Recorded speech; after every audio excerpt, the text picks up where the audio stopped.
Yang jomblo pengen cari jodoh, tapi yang menikah juga banyak yang ingin berpisah. Saya sedih mendengar banyak sekali di antara orang-orang percaya, orang-orang Kristen, bahkan mereka yang sudah mengerti firman Allah, mereka tetap menyerah dalam pernikahan dan memilih jalan perceraian. Saya berdoa agar di Gereja Impact Community Indonesia, jemaat boleh sungguh-sungguh bertumbuh dalam pengenalan dan takut akan Tuhan, dan boleh sungguh-sungguh memilih untuk taat akan kebenaran firman dan membuat keputusan yang benar.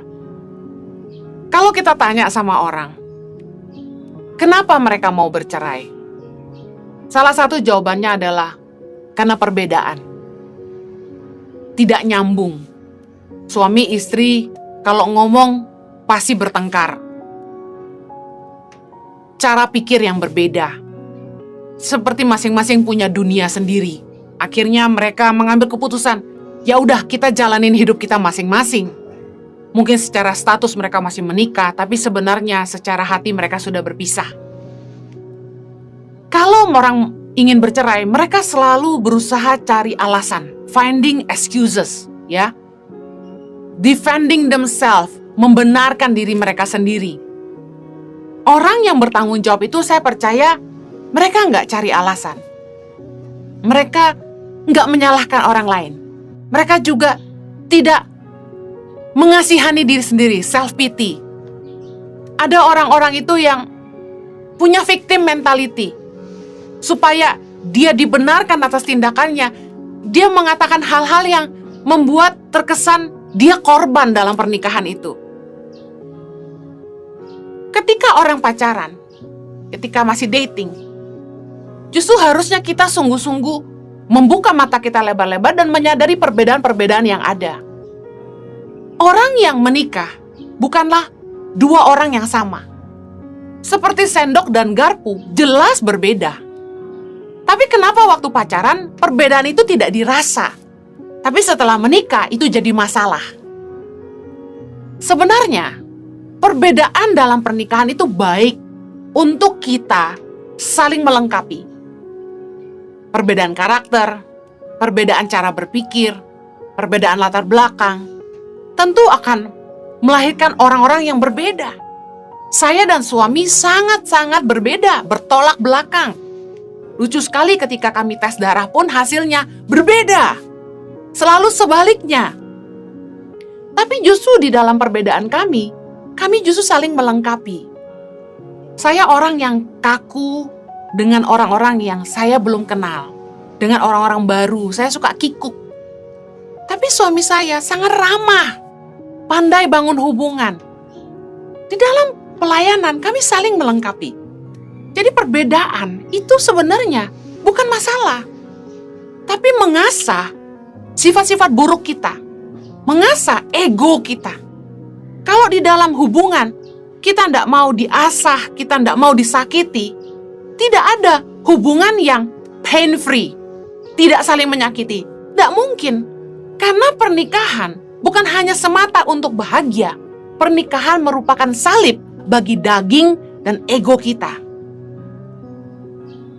Kita sendok dan garpu, jelas berbeda, tapi kita butuh pasangan kita. Kalau ditanya lagi, kenapa sih orang mau bercerai? Saya kaget waktu mendengar alasannya karena tidak nyambung. Saya tanya sama ibu ini, apakah suaminya menafkahi? Dia bilang iya, suaminya menafkahi. Saya tanya lagi, apakah suaminya selingkuh? Tidak, suaminya setia. Saya tanya lagi, apa suaminya pernah pukul? Dia bilang tidak pernah. Lalu kenapa mau berpisah? Jawabannya tidak nyambung. Suaminya suka ngomong politik, dia tidak ngerti tentang politik. Kalau ngomong sedikit, bertengkar.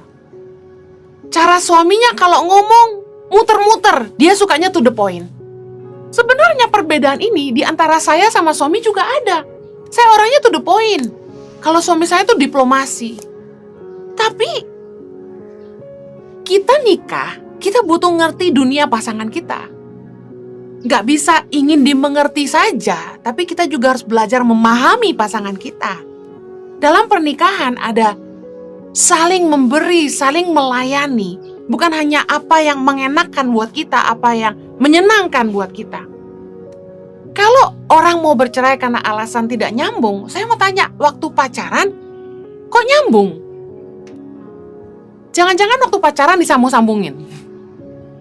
Lalu saya tanya, kalau dulu dari pacaran gak nyambung, kenapa nikah? Katanya ya sempat hampir gak jadi juga, lalu kenapa dipaksa? Makanya orang tuh kalau mau nikah, lalu punya masalah, sebaiknya ambil waktu untuk dipertimbangkan lagi. Daripada mengambil keputusan menikah, lalu akhirnya berpisah. Ngapain ganti status dari single jadi janda atau duda? Saya percaya justru ya, di dalam pernikahan kita belajar ilmu komunikasi yang baik. Laki-laki dan perempuan itu cara bicaranya berbeda. Perempuan kadang-kadang salahnya di sini. Kita pakai telepati. Kita pikir suami kita harusnya ngerti. Dengan sikap kita yang diam, jawab dengan pendek-pendek, kita berharap suami kita ngerti. Sebaliknya laki-laki, tanpa perkataan, mereka pikir harusnya istrinya ngerti. Suaminya nggak pernah bilang I love you, suaminya cuek, tapi suaminya bilang enggak, aku sayang. Jadi bahasa kasih ini nggak saling ketemu, akhirnya nggak saling ngerti. Makanya kita harus mengerti bahasa kasih pasangan kita. Saya belajar justru ilmu komunikasi terbaik itu antara suami istri. Apa yang kita mau harus bisa dikomunikasikan dengan baik supaya pasangan kita ngerti. Kita jadi belajar sabar, belajar mikir kalau ngomong dengan cara yang lebih baik, yang lebih bisa diterima, bagaimana ya gitu. Ada yang bilang gini, saya mau pisah sama pasangan saya karena pasangan saya kasar, tukang minum, pemarah. Saya tanya, apa waktu dating nggak kenal pasangannya seperti apa? Karakternya seperti apa? Harusnya kan kita cerdas bahwa menikah itu mempertaruhkan masa depan kita selama-lamanya. Pernikahan itu sekali seumur hidup. One way ticket. Makanya kita harus pikir baik-baik. Makanya jomblo juga harus milih. Jangan obral. Karena pernikahan itu sekali seumur hidup. Jangan sampai menikah dengan orang yang salah. Lihat kelebihannya dan lihat kekurangannya. Take it or leave it. Kalau kita ingin menikah dengan seseorang, kita harus bisa komitmen untuk menerima kelebihan dan kekurangannya, setia dalam suka maupun duka, dalam baik maupun buruk. Kenali baik-baik karakter pasangan kita. Kalau memang dari pacaran udah tahu dia kasar, jangan udah nikah ribut dia kasar. Itu nggak tanggung jawab namanya. Nah ini penting sekali, kenapa? Karena seringkali orang nggak tanggung jawab dengan keputusan yang mereka buat. Mereka buat keputusan untuk menikah, tapi mereka nggak mau ambil konsekuensinya ketika harus menuai buah dari keputusan yang dibuat, taburannya nggak mau nuai, nggak mau tanggung jawab.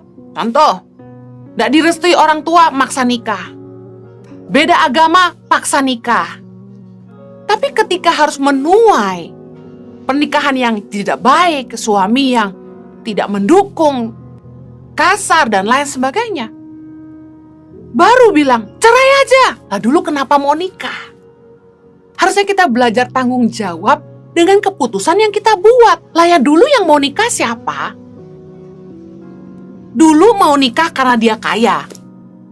Udah sama-sama kaya baru ribut dia kasar.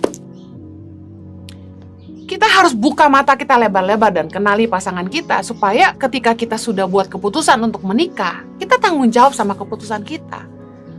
Nggak menyerah ketika pasangan kita salah, nggak menyerah waktu pasangan kita lemah buat kesalahan. Tapi kita fight buat pernikahan kita. Kita doakan pasangan kita. Saya dengar kesaksian seorang ibu.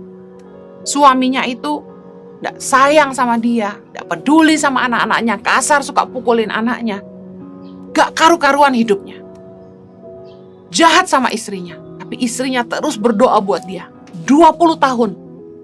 Suaminya berubah. Hari ini suaminya jadi sayang, baik sama anak-anak, cucu dan mantu. Keluarganya dipulihkan. Gak ada yang mustahil bagi Tuhan. Ujian dalam pernikahan bisa menjadi ujian bagi kita dari Tuhan. Mengasah karakter kita, iman kita, ketekunan kita. Kalau semuanya baik-baik saja dan tidak ada tantangan dalam hidup kita, apakah kita masih terus berharap sama Tuhan? Karena ketika keadaan baik-baik saja, kadang-kadang kita mulai kehilangan iman, kita mulai lengah. Saya percaya orang-orang yang cerdas tidak akan gegabah membuat keputusan untuk masa depannya. Kalau kita mau menikah, pastikan kita nggak nikah sama orang yang kita nggak kenal. Don't marry a stranger. Kalau kenyataannya setelah menikah, orang itu berubah, kok beda dengan waktu kita pacaran, saya katakan ini adalah proses dan harga bayar dari keputusan yang kita ambil. Sekali lagi kita harus belajar tanggung jawab dengan keputusan yang kita ambil. Banyak kali orang ketika dating itu beda dengan kepribadiannya setelah menikah. Karena udah dapet dan belum dapet itu beda pastinya ya. Tapi saya percaya gini, kita sudah buat keputusan. Kita harus tanggung jawab apapun konsekuensinya. Saya tanya sama orang-orang yang mau bercerai, dulu kenapa mau menikah? Nggak ada yang jujur mau bilang, ya dulu sih aku cinta. Enggak, yang dibahas selalu, ya dia begini, dia begitu, dia begini. Alasannya selalu menyalahkan orang lain, making excuses, bikin alasan, self-defensive, membenarkan diri sendiri. Dan yang paling parah, victim mentality. Membuat orang merasa dia korban dari hubungan. Padahal saya percaya masalah-masalah yang terjadi dalam pernikahan ada andil dari keduanya. It takes two to tango. Nggak mungkin kesalahan itu karena satu pihak saja. Nah, saya ingin bertanya kepada Anda yang sudah menikah maupun belum menikah. Kenapa Anda ingin menikah? Mari kita bahas berdasarkan jawaban beberapa orang yang pernah saya tanya dan berbeda-beda. Yang pertama, jawabannya karena ingin bahagia. Yang kedua, supaya punya keturunan. Yang ketiga, supaya dinafkahi gitu ya. Karena nggak bisa kerja, harus menikah supaya punya suami yang bisa menafkahi. Yang keempat, supaya punya teman hidup. Yang kelima, supaya menggenapi rencana Allah. Nah, ini jawaban yang rohani. Yang terakhir, karena saya cinta. Keren, luar biasa. Nah, mari kita bahas. Sekali lagi, kita lagi bicara soal bertanggung jawab atas keputusan kita. Kenapa Anda menikah? Anda bilang untuk bahagia. Pertanyaan saya, bagaimana kalau tidak bahagia? Apakah Anda akan tetap menjalankan pernikahan atau Anda memilih jalan berpisah? Karena buktinya banyak orang yang menikah, ujungnya berpisah. Karena mereka tidak bahagia. Kalau tujuan kita menikah hanya untuk bahagia, saya pengen kasih tahu buat yang belum pernah menikah. Anda tidak bisa menemukan kebahagiaan dalam pernikahan tanpa perjuangan. Kita harus melewati proses pengertian, mengalah, menyalipkan daging kita, belajar memahami pasangan, menerima kelemahan, belajar tunduk sama suami, belajar mengasihi istri, belajar memberi ruang untuk salah, konsisten mengampuni, terbuka, dan masih banyak lagi untuk bisa sampai di proses bahagia. Tapi banyak orang yang memilih untuk tidak bahagia. Mereka memilih gini, ya udahlah, cerai nggak bisa, bertahan aja. Rugi banget. Sebenarnya kita bisa nikmatin pernikahan kita kalau kita mau bayar harganya. Doain pasangan kita.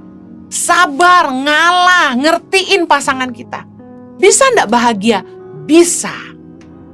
Saya bahagia. Saya udah lewatin proses panjang bersama dengan suami saya, demikian juga suami saya dengan saya. Dua-dua harus mau berubah, dua-dua harus mau bayar harganya dan taat ikut kebenaran firman. Kemudian, kalau ditanya lagi, kenapa Anda ingin menikah? Jawaban yang kedua, supaya punya keturunan. punya anak-anak. Kan firman Tuhan berkata, penuhilah bumi, beranak cuculah gitu ya. Nah, pertanyaan saya, bagaimana kalau setelah menikah Anda tidak dikaruniai keturunan? Tetap nikah atau berpisah? Karena pada kenyataannya banyak pasangan yang sudah menikah secara sah, dalam kekudusan, tapi tidak punya keturunan. Apakah Anda akan menyerah dalam pernikahan Anda? Dipersatukan Allah itu suami istri. Apakah karena anak Anda akan meninggalkan pasangan Anda? Keturunan adalah upah dari Tuhan. Karunia dari Tuhan. Kalau Tuhan tidak berikan, ya jangan maksa. Tapi terus berdoa dan berusaha. Kalau sekarang Anda bisa pakai jalan IVF dengan jalan bayi tabung, why not? Kalau Anda mampu, Anda bisa ambil langkah itu, silakan. Saya percaya intelektual, kecerdasan manusia juga berasal dari Tuhan. Hikmat itu dari Tuhan. Kalau Anda bisa punya keturunan dengan cara bayi tabung, gak masalah. Ada orang-orang yang bayi tabung berkali-kali, gak jadi juga. Jadi saya katakan sekali lagi, kalau bukan kehendak Allah, gak akan jadi juga. Tapi sebagai manusia, kita bisa berdoa dan berusaha. Jangan sampai karena pasanganmu gak bisa ngasih keturunan, lalu Anda tinggalkan pasanganmu. Itu orang-orang yang gak mau tanggung jawab sama keputusan yang dia buat. Kan sudah bikin keputusan untuk menikah. Seringkali tuh orang selalu punya tujuan yang menguntungkan dirinya. Apa yang dia mau, kalau gak dapat, dia mundur dari komitmennya. Belajar jadi orang yang bertanggung jawab, karena ingat, kita masing-masing bertanggung jawab kepada Allah. Pertanyaan berikutnya, kenapa Anda ingin menikah? Supaya dinafkahi. Pertanyaan saya, bagaimana kalau pasanganmu itu pelit? Bagaimana kalau pasanganmu suatu hari jatuh miskin? Apakah Anda tetap setia atau Anda akan berpisah? Pandemi sudah membuktikan banyak orang kaya jadi susah. Banyak orang kaya kehilangan harta. Istri-istri banyak yang bukannya mendukung suaminya, menguatkan suaminya, menolong suaminya, mulai buka usaha, jual kue dan apa sebagainya. Malah ngerongrong, menekan, menyalahkan suami. Kamu sih begini, kamu sih begitu, menjatuhkan. Kamu gimana sih? Aku butuh ini, butuh itu. Marah-marah. Betapa banyak pasangan yang akhirnya di masa pandemi ini bercerai. Karena istri-istri terbukti tidak tahan menghadapi penderitaan. Katanya setia dalam suka maupun duka. Kok begitu suami tidak kaya, tidak punya harta, ditinggal sama istrinya. Pasangan kita harusnya menolong, bukan merongrong. Sebagai istri, saya mewakili para perempuan, harusnya kita menolong suami kita, bukannya malah merongrong.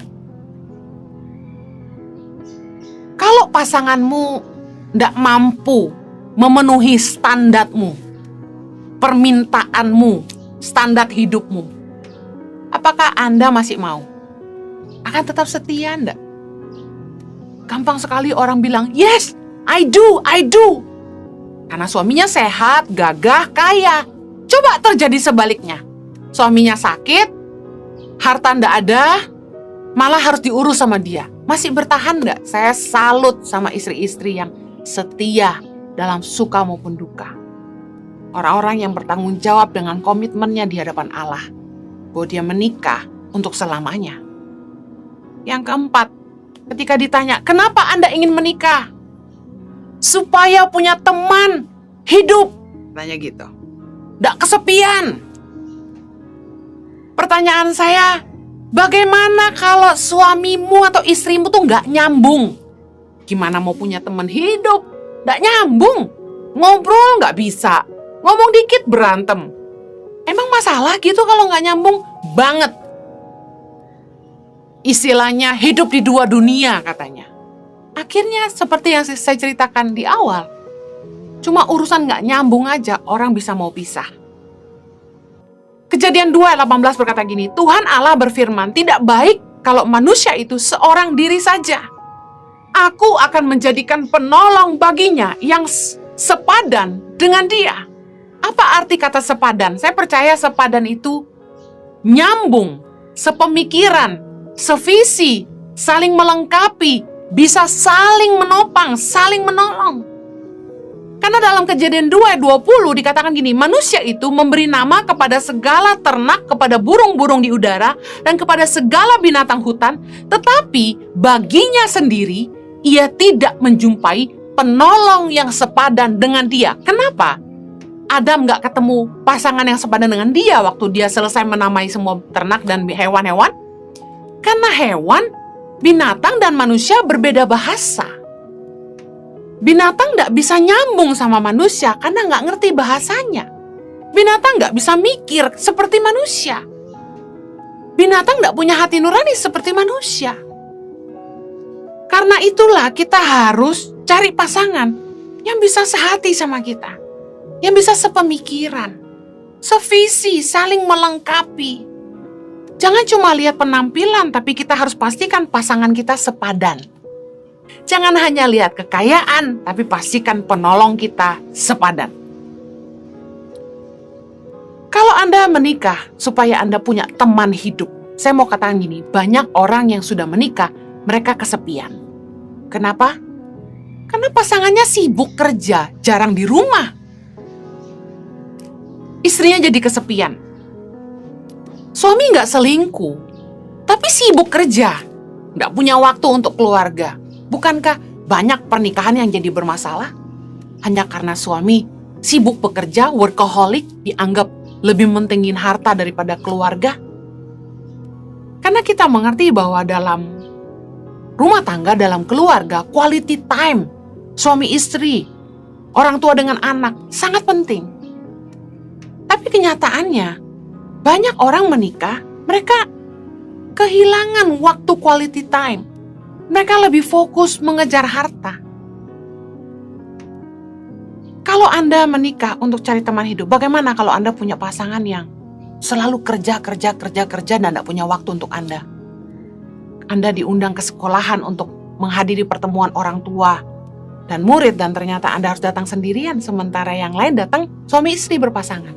Bagaimana rasanya? Jangan menyerah. Terus doakan pasangan Anda. Terus ajak pasangan Anda untuk mengkhususkan waktu dengan anak-anak. Minimal setahun 2 kali liburan keluarga. Minimal seminggu sekali makan malam bersama keluarga. Tidak terlalu sulit, bukan? Dan pastikan ketika Anda punya waktu berkualitas, meski cuma 1 jam 1 hari, Anda tidak main handphone, tapi Anda bisa bercakap-cakap di meja makan. Karena hubungan ayah dengan anak yang baik akan membuat anak-anak Anda tumbuh cerdas dan percaya diri. Bagaimana kalau Anda punya pasangan yang lebih mementingkan teman daripada keluarga? Ada orang-orang tuh yang sudah nikah tapi tidak suka diatur. Nggak mau istri-istrinya melarang mereka kumpul sama teman-temannya. Atau sebaliknya, istri-istri ada yang nggak mau suaminya ngatur-ngatur. Dia mau bebas kemana aja dengan teman-temannya, liburan, traveling kemana, hangout kemana, nggak ngurus suami, nggak pernah di rumah. Lucu sekali ketika orang menikah, tapi mereka nggak suka diatur.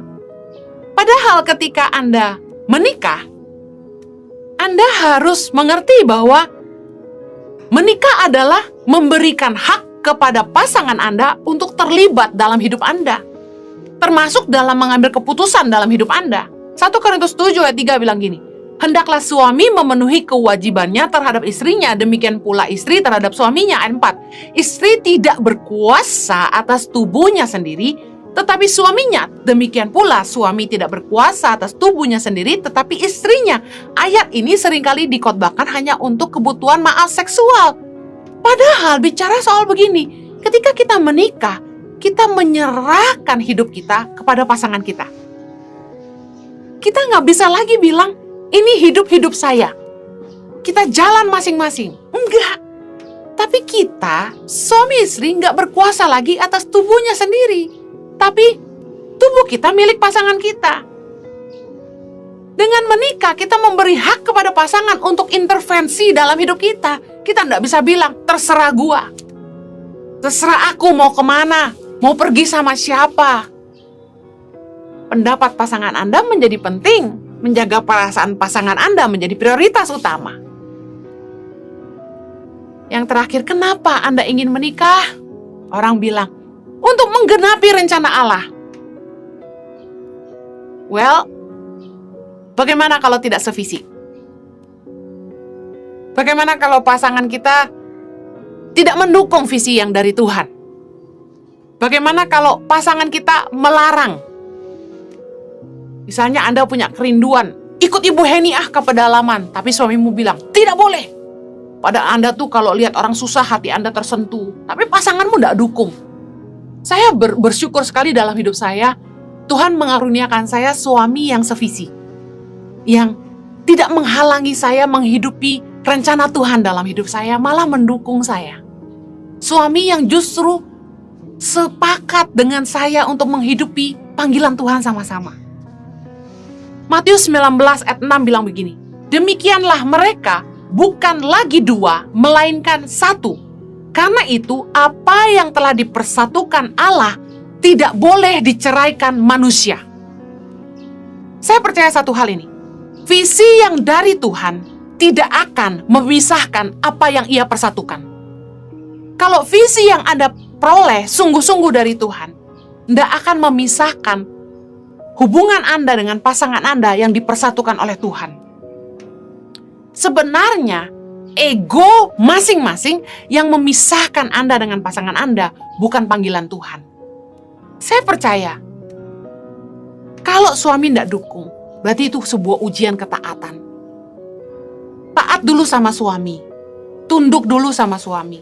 Saya percaya kalau memang visi itu sungguh-sungguh dari Tuhan, Tuhan akan lembutkan hati pasanganmu untuk mendukung visi itu. Kalau istri atau suami tidak mendukung, ya mungkin harus diuji lagi. Karena kalau sudah suami istri, tidak boleh ada yang memisahkan, termasuk alasan panggilan Tuhan. Kenapa Anda ingin menikah? Yang paling tepat jawaban ini, karena cinta. Cinta atau kasih haruslah menjadi alasan terkuat. Karena harusnya inilah yang menjadi dasar pernikahan. Kasih adalah fondasi pernikahan yang terbaik. Kidung Agung 8 ayat 6 berkata, cinta kuat seperti maut. Kita dalam pernikahan akan menghadapi badai tantangan, ujian, cobaan. Dan kasih kepada pasangan yang akan membuat kita bertahan. Pernahkah Anda nonton film kesaksian? Bagaimana ada suami yang sakit, parah, hampir meninggal. Tapi istrinya tetap mau menikahi dia, menemani dia sampai hari meninggalnya. Kenapa perempuan ini mau lakukan itu? Mau tetap menikah dengan pria yang sebenarnya sakit parah. Karena cinta. Kita tidak boleh nikah karena harta. Karena ingin cari kenyamanan, karena mau punya keturunan, karena pengen cari ada pendamping yang menemani hidup saya, semua tentang saya. Tapi kasih itu harus lagi nih, melayani dan memberi diri. Kita mau bersama dengan orang yang kita cintai selama-lamanya. Dalam perjalanan pernikahan, kita akan diuji, kita akan disakiti. Cinta atau kasih yang akan memampukan kita terus mengampuni pasangan kita. Bisa belajar memahami dan menerima pasangan kita, belajar menghargai pasangan kita. Efesus 5 ayat 28, demikian juga suami harus mengasihi istrinya sama seperti tubuhnya sendiri. Siapa yang mengasihi istrinya, mengasihi dirinya sendiri. Pertanyaan saya kepada orang-orang yang sudah menikah. Pernahkah terlintas orang ketiga di benak Anda? Pernahkah menyesal menikahi pasangan Anda? Sekiranya Alkitab tidak melarang perceraian, apakah Anda akan menceraikan pasangan Anda? Saya yakin Anda yang jujur akan jawab iya. Sebenarnya dalam pernikahan ada yang kelihatannya masih bersama-sama, tapi perceraian itu sudah terjadi dalam hati. Matius 19 ayat 6 tadi berkata, apa yang dipersatukan Allah tidak boleh diceraikan manusia. Kita harus mengerti bahwa ketika kita memasuki pernikahan. Kita sedang berkata, saya menerima ujian kesetiaan. Memasuki pernikahan berarti mengambil komitmen, vow, untuk setia kepada pasangan kita dalam suka maupun duka, dalam sehat maupun sakit, dalam baik maupun buruk, dalam miskin atau kaya. Dengan menikahi pasangan Anda menerima ujian kesetiaan. Kalau Anda tidak bisa setia dan tidak mau setia, sebaiknya jangan menikah. Karena untuk menikah itu ada tanggung jawabnya. Kalau kita mau menikah, kita harus siap disakiti. Justru kasih itu diuji. Ketika kita disakiti, kita mampu mengampuni. Terus belajar mengampuni. Seperti kita juga pasti pernah bikin salah sama pasangan kita, kita juga mau diampuni. Kita juga belajar mengampuni dan terus mengasihi. Ingat, keputusan menikah itu diikuti konsekuensi dan tanggung jawab. Jangan menikah kalau kita tidak siap menghadapi tantangannya. Nikah itu jangan cari enaknya aja. Ingat, nikah itu ada tanggung jawabnya dan konsekuensinya. Ada harga bayarnya. Saya berdoa agar setiap kita tidak mudah menyerah dalam pernikahan kita. Kita yang sudah buat keputusan untuk menikah, ayo belajar setia. Doakan pasangan kita.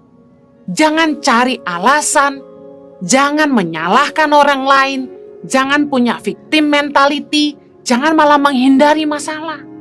Tapi hadapi harga bayarnya. Kecuali Anda disiksa secara fisik yang bisa mengancam jiwa Anda dan anak-anak Anda, saya ingin Anda bertahan dalam pernikahan Anda. Kalau Anda sampai disiksa secara fisik, Anda harus keluar untuk menyelamatkan diri Anda dan anak-anak Anda dan mencari pertolongan dari orang lain. Tapi selain daripada itu, mari berjuanglah. Kalau ada suami-suami yang tidak bertanggung jawab kepada istri dan anak-anaknya, mari dengarkan firman Tuhan hari ini. Bertobatlah sungguh-sungguh, kasihilah istrimu seperti dirimu sendiri. Jangan cuma memanfaatkan pasanganmu untuk memenuhi kebutuhanmu. Jangan hanya paksa pasanganmu untuk mengikuti kemauanmu sendiri. Maunya dihargai, maunya istri tunduk. Pertanyaan saya, apakah sebagai suami Anda bisa jadi teladan bagi keluarga Anda? Abah adalah sumber. Kata Abah berarti Anda harus jadi sumber bagi keluarga Anda. Kalau Anda tidak bisa menafkahi keluarga, bagaimana mungkin Anda bisa menuntut respek dari pasangan Anda dan anak-anak Anda? Pertama-tama dimulai dari suami. Harus jadi imam, teladan, contoh, sumber bagi keluarga. Baru mengurus keluarganya dengan baik. Sehingga istri dan anak-anak Anda bisa dibawa untuk hidup mengenal Tuhan. Bisa mengasihi dan menghargai Anda juga. Saya berdoa untuk para wanita. Jadi istri yang baik, penolong yang setia. Jadi penolong yang senantiasa menguatkan pasangan Anda. Tidak meninggalkan suami Anda di saat susah. Berdoa agar suami istri bisa komitmen sama-sama. Ingat keputusan yang Anda ambil. Ada konsekuensi dan tanggung jawabnya kepada Allah. Tuhan memberkati. Hidupi hidup ini dengan kasih, maka Anda akan beroleh bahagia. Tuhan memberkati. Mari kita berdoa. Bapa di sorga, kami bersyukur buat kasih karunia-Mu, berdoa agar umat-Mu boleh berkemenangan. Mereka tidak mudah menyerah dalam pernikahan mereka. Mereka boleh terus mengandalkan Tuhan, boleh terus beriman buat pasangan mereka. Mereka boleh terus sabar, mengasihi, dan mendoakan pasangan mereka. Hamba-Mu berdoa agar tidak ada anak-anak-Mu yang bercerai lagi. Biarlah setiap kami boleh sungguh-sungguh mencari Tuhan, menemukan kekuatan kami di dalam Tuhan, dan mengikuti jalan-jalan Tuhan. Demi nama Yesus kami berdoa. Amin. Tetap semangat, Tuhan berkati, stay safe, God bless you.